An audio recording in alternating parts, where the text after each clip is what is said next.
대테러 센터장님께 질의드리겠습니다.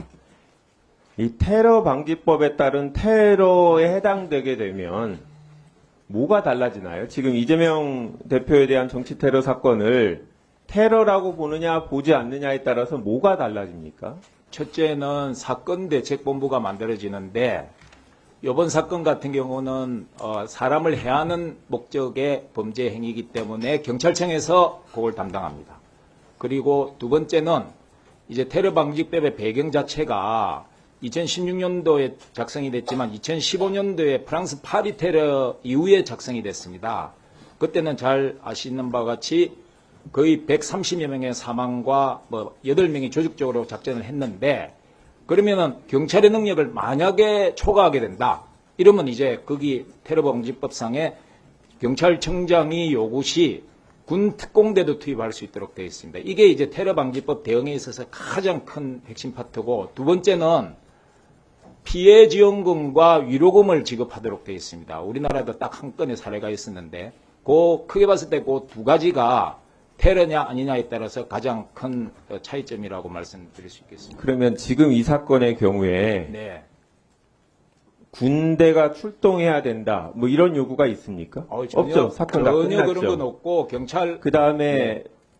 뭐 이재명 대표 본인이나 아니면 주변에서 뭐 보상금이라든지 이런 지원을 요구하고 있는 상황입니까? 전혀 그렇지 그렇지도 않습니다. 않죠. 네네네. 그러면 실질적으로 대테러 관련해서 조치가 달라질 게 없는데 이거를 테러라고 인정하는 거를 이렇게 심각하게 국민들이 다 정치 테러라고 얘기하는데 테러가 아닐 수도 있다라는 전제하에서 판단을 오래 하는 거 무익한 거 아닙니까?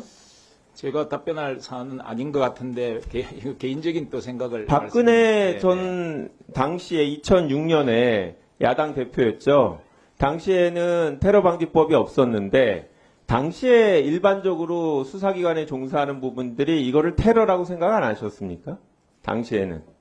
그때는 테러의 정의를 우리 국가 차원에서 정의한 바가 없어서 아마 그때는 전부 그냥 일반적인 개념으로 테러라고 다 생각을 하셨을 걸로 생각이 됩니다. 네.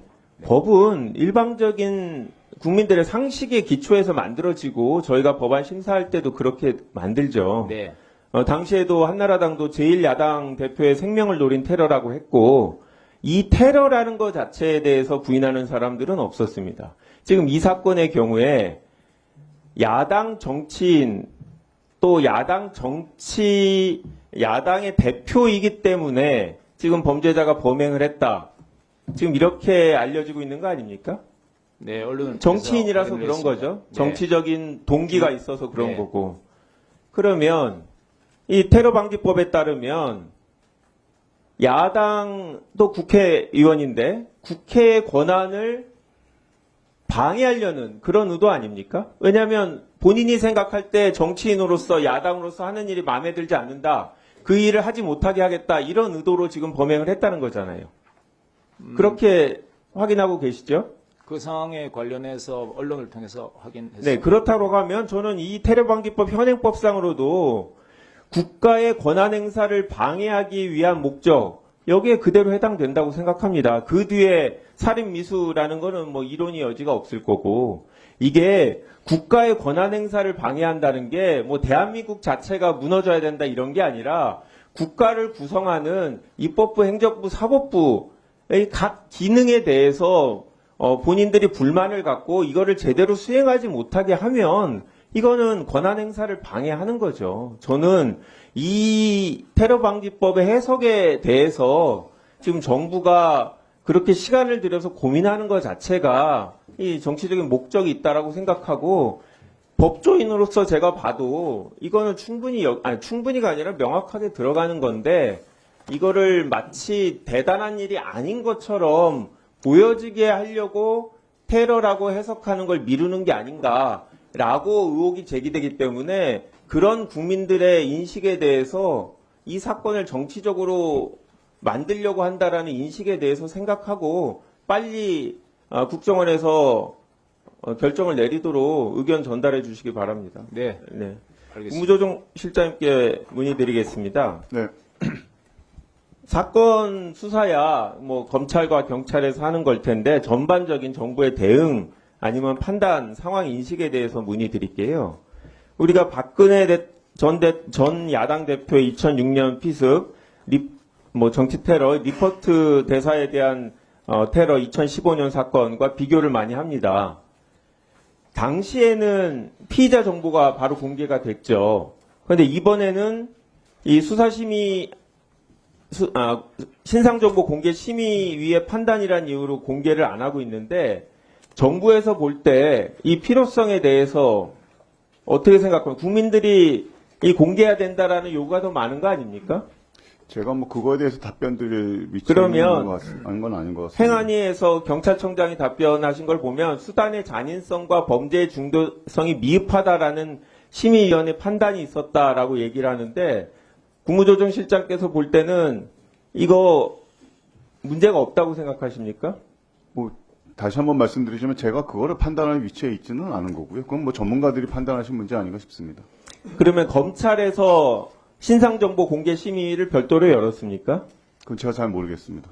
열지 않았습니다. 이 경찰과 검찰은 별도로 열 수 있습니다. 그리고 경찰은 9일 만에 사건을 넘겼는데 검찰은 20일 동안 수사하고 있어요. 독자적으로 할 수 있는데 이거는 다 마치 경찰의 책임인 것처럼 미루고 있습니다. 혹시 재판이 진행되면 신상정보가 공개가 됩니까?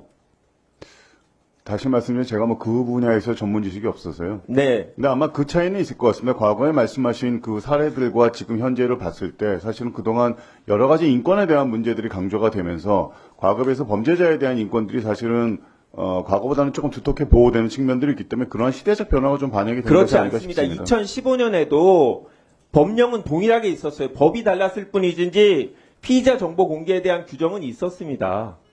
그리고 바로 2015년이 아주 옛날 일도 아닙니다. 그새 사실 많이 바뀌었죠. 예.